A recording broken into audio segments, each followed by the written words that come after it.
Onthou jy die storie van die Samaritaanse vrou? Dit was mos laatmiddag gewees en omdat sy 'n vrou was met 'n bietjie van 'n geskiedenis en dit vir haar baie riskant was om in die openbaar te verskyn, kom sy teen die middaguur toe dit baie warm is by die put en sy is daar besig om haar diere te versorg.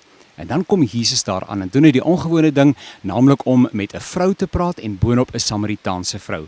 En hy sê vir haar, mevrou, gee vir my 'n bietjie water om te drink. En daai pragtige gesprek ontwikkel totdat Jesus vir haar sê, as jy geweet het wie dit is wat met jou praat en wat dit is wat hy gee, dan sou jy vir hom gevra het en hy sou vir jou lewende water gegee het.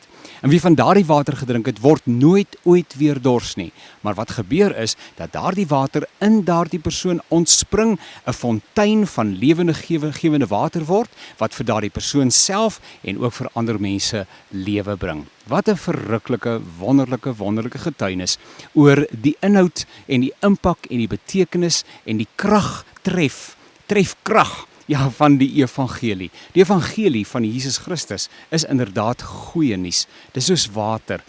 Dit is nodig om jou dors te les. Dit kan daardie ewige dors, wat daar in die hart van elke mens buite Christus is, kan dit totaal en al ophef. Dit is wat Jesus vir daardie vrou gesê het. Hy sê vir as jy van hierdie water gedrink het, hoef jy nooit weer te kom skep nie. Natuurlik nie natuurlike water nie. Daarom verstaan sy hom ter aanvang nie, maar geestelike betekenis, inhoud, geestelike diepgang, geestelike toekoms, 'n geestelike verhouding met God, wat die verlede radikaal totaal en al ophef, die verkeerde uitkanselleer ter wille van dit wat Christus gedoen het, en die toekoms, ja, 'n ewigheid saam en by God, volledig ontsluit.